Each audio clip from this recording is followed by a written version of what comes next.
એક સમયે ગામ ગણોદના જસોખવાસ હઠીભાઈ ભેગા મહારાજના દર્શન કરવા ગયા હતા. તે દર્શન કરીને પાછા ઘેર આવ્યા તો પણ તેણે માર્ગી બાવાનો સંગ મૂક્યો નહીં ને સત્સંગ ન થયો ને પોતે રામકથા કરવા જાય ને વાતો પણ કરે ને પોતે માર્ગીમાં મોટેરા થયા ને તેણે દેવમુક્ત તથા વિદેહમુક્ત એ બે બાવાને ગુરુ કર્યા હતા.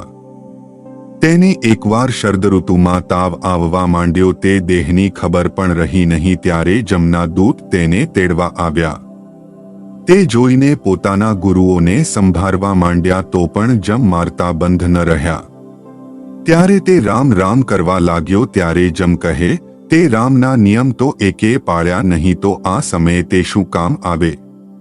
ત્યારે તે ખવાસે સ્વામિનારાયણને સંભાળ્યા ને મનમાં ઘાટ કર્યો છે, હે સ્વામિનારાયણ, તમે ભગવાન હો તો મને જમના મારથી મુકાવો, એમ સ્તુતિ કરવા લાગ્યો.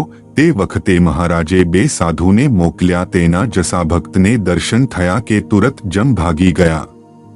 ત્યારે તેણે મનમાં જાણ્યું છે, આટલા દોડા મેં ધૂળ ઘાલીને ખુવાર મળ્યો ને સાચા તો સ્વામિનારાયણ છે. પછી તેણે સાધુને કહ્યું, હવે મને મહારાજ પાસે તેડી જાઓ. ત્યારે સાધુ કહે, અમે મહારાજને પૂછીને આવીએ. એમ કહી મહારાજને પૂછવા ગયા. ત્યારે મહારાજે કહ્યું, હમણાં 10 વર્ષ ભલે રહેને પાકો સત્સંગી થાશે પછી તેડી લાવશું. માટે તેમને કહો જે તને મહારાજ 10 વર્ષની આવરદા આપે છે. માટે સારો સત્સંગી થાજે. પછી સાધુએ આવીને એ પ્રમાણે કહ્યું. પછી તે 1 માસે સાજો થયો. તે વખતે ગામમાં સાધુ આવ્યાના સમાચાર તેને થયા મળ્યા એટલે તેણે મંદિરે આવી વર્તમાન ધરાવ્યાને કંઠી બાંધી સાધુ પાસેથી પૂજા લીધી. પછી કોઈ વારે ત્યાં ગોપાળાનંદ સ્વામી આવ્યાને જમપુરીની વાતો કરતા હતા. ત્યારે જસોભક્ત ત્યાં સભામાં બેઠા હતા. તેને જોઈ સ્વામીએ કહ્યું, કા જસાભક્ત? જેમ કેવા? ત્યારે જસો કહે, અરે સ્વામી, જમ તો બહુ જ ભૂંડા, તેનાથી મને સાધુએ મુકાવ્યો હતો.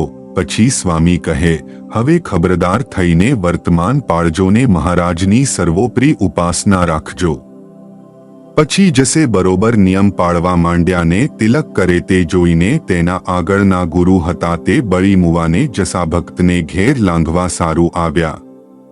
તે જોઈને જસો કહે, અરે જમ મારે ઘેર આવ્યા. એમ કહી તરવાર લઈને ઉઠ્યો એટલે તેઓ બીને ભાગી ગયા. પછી તેના 10 વર્ષ પૂરા થયા. ત્યારે શ્રીજી મહારાજે દર્શન દઈને તેને કહ્યું, તારો દેહ આજથી 3જે દિવસે પડશે. માટે તારે કાંઈ દાન પુણ્ય કરવું હોય તો કરી લેજે.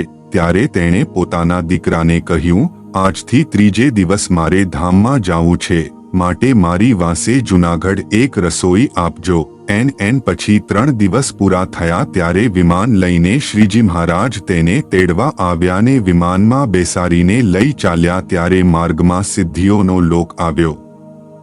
તે વખતે જસાભક્ત તે સિદ્ધિઓ સામું જોયું. ત્યારે સિદ્ધિ તો તેને ઉપાડીને પોતાના લોકમાં લઈ ગઈને મહારાજ તો વિમાન લઈને અક્ષરધામમાં ગયા. તે વખતે જસાભક્તને પશ્ચાતાપ થયો છે, અરે ભગવાનને મૂકીને અહીં હું ક્યાં આવ્યો? એમ વિચારીને તે ધ્યાનમાં બેસી ગયો ને તે વખતે સિદ્ધિઓએ ઘણી તાણ કરી પણ તે સામું જોયું નહીં ને 5 દિવસ થયા. ત્યારે તેણે ગોપાળાનંદ સ્વામીને સંભાળ્યા એટલે સ્વામીએ તેને દર્શન દીધા ને કહ્યું છે, તમે વર્તમાન નથી ચૂક્યા માટે તમને તેડવા વિમાન આવશે.